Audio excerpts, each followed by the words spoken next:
Nabi Lut alaihissalam adalah keponakan Nabi Ibrahim alaihissalam. Jadi Nabi Ibrahim sama Nabi Lut ini satu zaman. Hubungan mereka adalah paman dan keponakan. Anak siapa Nabi Lut ini? Anak Haran namanya, abang Nabi Ibrahim alaihissalam. Nah, Nabi Lut ini beriman kepada Nabi Ibrahim sampai dia mohon izin kepada Nabi Ibrahim untuk pergi ke kota Sadum. Disitulah ladang dakwah dia, perbatasan Yordan dekat Laut Mati. Berangkatlah Lut. Sampai di sana, langkah kagetnya dia melihat ternyata kaum Sadum itu ada 400.000 jiwa itu adalah penyuka sesama jenis. Banyak kaumnya itu menyukai sesama jenis. Jadi yang perempuannya hanya untuk beranak, dan itu bukan mereka yang menyetubuhinya, tapi diberikan kepada orang yang dianggap mereka soleh. Nah, itu aja untuk mendapatkan keturunan. Mereka hanya menyukai sesama jenis, yaitu laki-laki dan laki-laki. Nabi Lut adalah nabi yang sangat pemberani. Bayangin, orang yang dilarang ini adalah orang penyuka sesama jenis. Setannya itu lebih dahsyat kuatnya daripada orang yang berhubungan lawan jenis. Itu yang diberi peringatan oleh Nabi Lut. Mereka ngamuk, pasti ngamuk lah. Diberitahu, dikasih tahu. Tidak ada urusan mulut. Gak usah kau ikut campur. Lagian pula, kau bukan orang terpandang di kalangan kami ini. Yang harus kami dengarkan pula bicara kau. Bukan mereka hanya penyuka sesama jenis, tapi mereka ini juga suka merampok orang yang lewat di kota Sadum. Jadi kalau laki-laki udah dirampok, diperkosa lagi. Susah payah Nabi Lut memberitahu mereka. Ada beberapa yang alhamdulillah akhirnya ikut dakwah Nabi Lut, tetapi jumlahnya sangat kecil lah dibanding dengan masyarakatnya, jumlah masyarakatnya.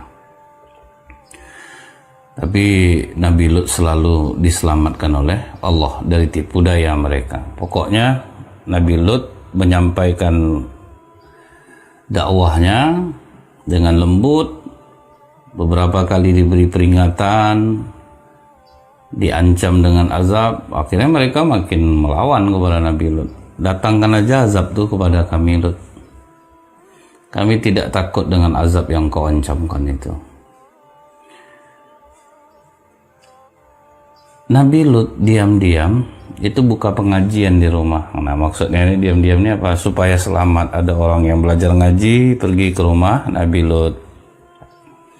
Aman, bisa mengendap-endap. Itu cara yang dipakai Nabi Lut agar tidak ketahuan kaumnya. Tapi ternyata setiap kali ada orang yang ngaji ke rumah Nabi Lut, pulangnya diperkosa. Tetap ketahuan. Nabi Lut tidak tahu bahwa istrinya sendiri yang telah berkhianat kepadanya. Awalnya istrinya ini baik orangnya. Bersyukur dia terhadap apa yang diberikan Allah kepada Nabi Lut. Yang membuat dia berubah itu adalah godaan harta dunia. Kalau Nabi Lut ini kan udah kehabisan stok nih. Nggak ada lagi orang lewat kota Sadum, jadi tidak ada dapat laki-laki. Ada seorang nenek mengatakan, aku bisa memberikan informasi tentang laki-laki kepada kalian. Tapi kalian mau nggak mengupah aku 2 koin emas? Semangatlah laki-laki kaum Lut ini. Mau nek, nggak apa-apa nek. Nah, nenek ini pergi bertamu ke rumah Nabi Lut. Waktu itu Nabi Lut sedang keluar, istrinya ada di rumah. Apa kata nenek ini? Bolehkah saya meminta air minum nak? Boleh nek, dikasih minum. Baru 1 hirupan langsung ditumpahin oleh nenek ini. Air di rumahmu ini tidak layak untuk diminum. Rumahmu ini pun tidak layak untuk dihuni. Kau masih cantik, muda, kenapa kau pilih hidup seperti ini? Awalnya marah dia. Aku bersyukur nek, terhadap apa yang diberikan Allah melalui tangan suamiku. Aku merasa cukup kok Nek dengan ini. Tapi aku akan menawarkan kepadamu kalau kau mau. Kerjanya mudah saja. Kerja maksud nenek apa? Setiap kali ada laki-laki yang bertamu ke rumah Lut ini, kau sampaikan informasinya kepadaku. Dia pulang lewat jalan mana, maka kau akan dapatkan 1 koin emas. Nah, nenek tadi minta berapa? 2 koin. Dikasihnya ke istri Nabi Lut 1 koin. Nah, jadi makang dia. Udah lama tukang pakang nih. Terfikir oleh istri Nabi Lut, iya juga bosan juga aku miskin. Nah, itulah bahayanya godaan harta ini. Karena kita tahu nih rentannya godaan kita terhadap harta, maka berhati-hatilah bagi para wanita. Jangan karena merasa hidup kekurangan akhirnya putus asa bermaksiat kepada Allah dengan cara mencari jalan lain yang salah untuk mendapatkan harta dunia. Dia tidak berzina, tapi dicarinya pekerjaan yang salah, dia khianati suaminya. Jadi setiap kali ada orang yang ke rumah Lut, dia nanti nyampaikan informasi ke nenek ini. Nah, karena kaum Lut ini tidak ada rasanya mau lagi untuk diperingati, mereka malah mengolok-olok Nabi Lut, kapan perlu datangkanlah azab. Akhirnya waktu itu akan tiba. Malaikat Mikail, malaikat Jibril, malaikat Israfil sebelum pergi ke kota Sadum, mereka singgah dulu ke rumah Nabi Ibrahim alaihissalam. Sampai di rumah Nabi Ibrahim mereka bertamu. Untuk menghargai tamunya, Nabi Ibrahim memasak daging sapi panggang. Dia memuliakan tamu, kasih makan yang enak, itu maksudnya. Jangan kasih makanan biasa kalau tamu datang, kasih makanan yang istimewa. Kadang anak-anak bangga betul ya, syukur ada tamu di rumah ini. Kenapa? Perbaikan gizi kami di rumah kalau ada tamu. Nah, itulah doa-doalah sering datang tamu ke rumah. Selain berkah, memurahkan rezeki juga. Kasih makanan yang terbaik. Dihidangkan oleh Siti Sarah. Tapi mulai curiga Nabi Ibrahim. Kalau kita lihat dalam surah Hud ayat 70, falamma ra'a aydiyahum la tasilu ilaihi nakirahum wa aujasa minhum khifah. Ketika dilihatnya tangan mereka tidak menjamahnya makanan itu, akhirnya Nabi Ibrahim merasa curiga dan merasa takut kepada mereka. Ini gimana nggak takut selama duduk nggak makan nggak minum ya? Malaikat malah makan malah minum. Tapi malaikat belum mengatakan bahwa mereka adalah Jibril, Mikail, Israfil. Maka katanya, la takhaf, jangan takut, inna ursilna ila qaumil Lut. Jangan takut, sesungguhnya kami diutus kepada kaum Lut. Setelah itu, apa kata malaikat Jibril? Kami datang kemari ini, Ibrahim juga memberi kabar gembira bahwa istrimu Sarah akan melahirkan anak yang diberi nama Ishak, dan dari Ishak ini akan lahir Yakub. Waduh, tersenyum Siti Hajar, Siti Sarah. Tapi bingung juga dia, apa mungkin aku udah setua ini, umur sudah 90-an tahun. Nabi Ibrahim sudah 100-an tahun. Apa mungkin aku akan melahirkan? Kata malaikat Jibril, tidak ada yang tidak mungkin bagi Allah. Kalau Allah berkehendak, Allah tinggal mengatakan kun, jadilah, maka jadilah. Di situ senang hati Siti Sarah. Makanya nenek-nenek hati-hati, nek nikah udah tua jangan dikira bisa punya anak kalau Allah berkehendak. Punya anak nih Siti Sarah 90 tahun punya anak. Tapi terbukti ada nenek umur 71 tahun melahirkan bayi pada saat ini. Jadi tidak ada yang tidak mungkin bagi Allah. Di zaman dulu bisa, kadang di zaman sekarang pun Allah membuktikannya. Terserah kepada Allah saja. Nabi Ibrahim karena seorang yang penyabar dan penyantun, dia katakan kepada malaikat-malaikat ini, Apa tidak bisa ditunda dulu lah hukum untuk Nabi Lut? Kasihan, masalah di situ kan ada Lut juga. Saya kata Allah, inna Ibrahim la halimun awwatum munib. Ibrahim sungguh penyantun, lembut hati dan suka kembali kepada Allah. Di situ kan ada Lut. Kata malaikat, jangan khawatirlah Ibrahim, kami akan menyelamatkan orang-orang beriman dari sana. Jadi kadang ada, kalau Allah menimpakan azab, itu tidak mengenai orang-orang beriman. Allah hanya kalau ingin mengazab, dia hanya mengazab orang kafir. Jadi tenang Ibrahim, kami akan selamatkan lu. Ketiga malaikat ini baru berangkat ke kota Sadum. Sebelumnya mereka menyamar menjadi pemuda-pemuda yang gagah tampan. Sampai di kampung Sadum, ketemulah anak Nabi Lut sedang mengambil air. Anak Nabi Lut ini 2 orang perempuan, satu namanya Raisa, Raisa itu nama anak Nabi Lut tuh. Satu lagi Zagrata. Mereka anak-anak yang baik. Mereka putri Nabi Lut yang baik. Ditanya oleh para malaikat ini, kami ingin ke rumah Nabi Lut, di mana ya? Takut perempuan ini. Kalian datang tidak pada waktu yang tepat. Tahukah kalian kaum kami ini menyukai laki-laki? Tunggu di sini sebentar. Kami takut kau diketemukan oleh mereka. Tunggu di sini. Anak Nabi Lut pulang ke rumah. Ayah, ada 3 orang laki-laki yang mencarimu. Belum pernah aku melihat wajah setampan mereka. Waduh, ketakutan Nabi Lut. Waduh, gawat ini. Kalau sempat ketemu dengan kaum kita, mampuslah. Mereka akan diperkosa, akan dibunuh.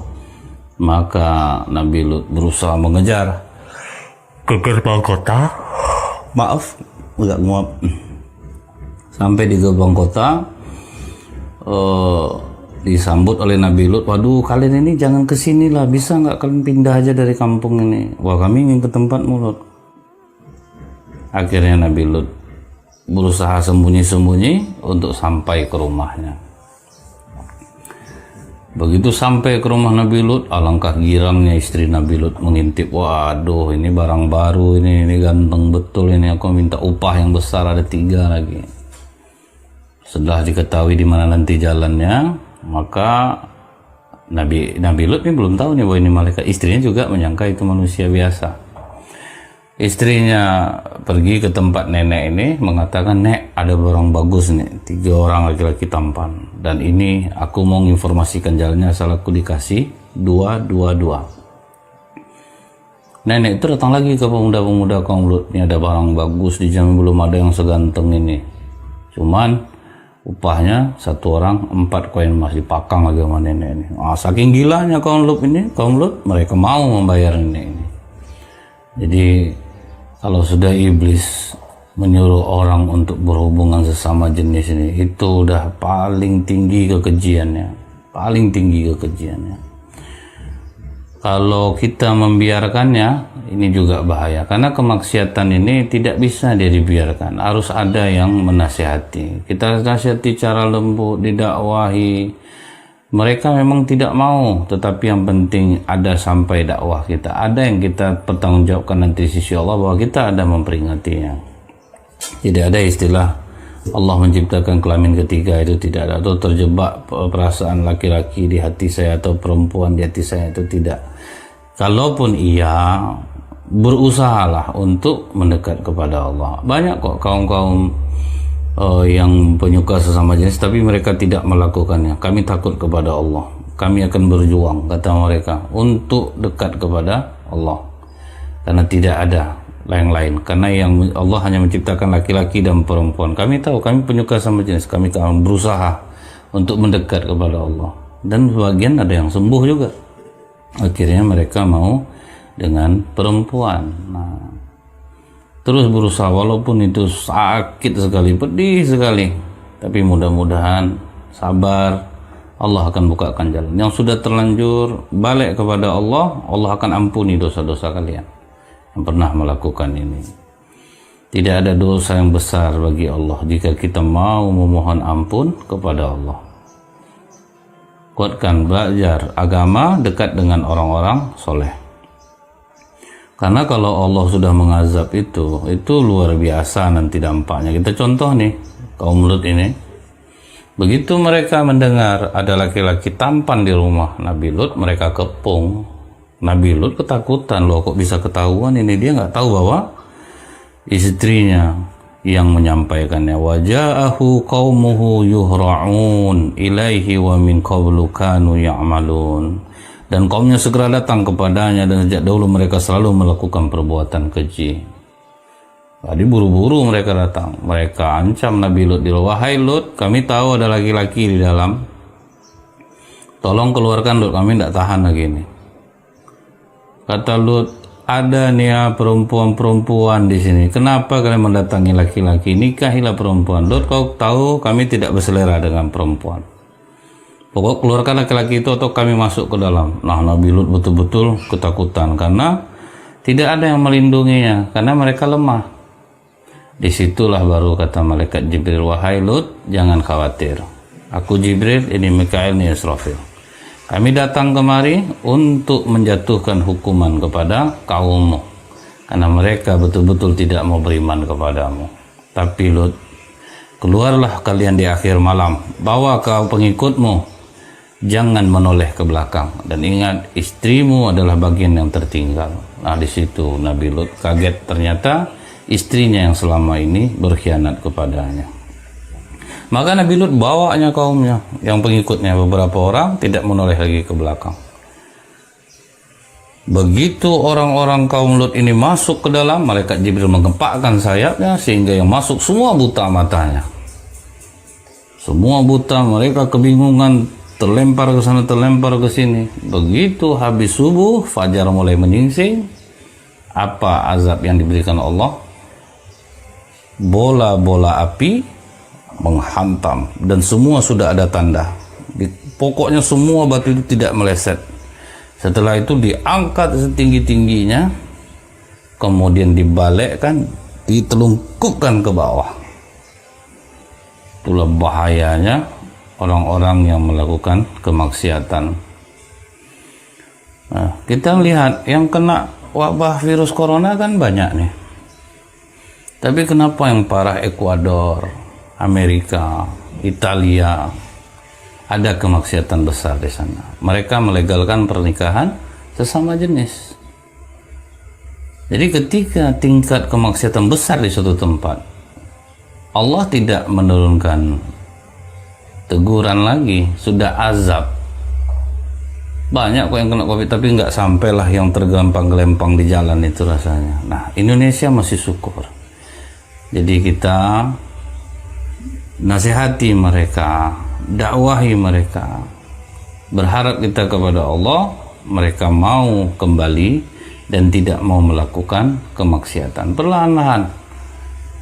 Memang itu akan berat, jihadnya berat itu, meninggalkan nafsu yang sangat besar, karena beda ya kalau kita dengan lawan jenis, nafsunya tidak akan sebesar orang yang melakukan kesalahan antara laki-laki dan laki-laki, perempuan dan perempuan. Jadi mudah-mudahan kita dibebaskan Allah dari hal-hal yang seperti ini, agar Allah tidak mengazab sebagaimana Allah mengazab kaum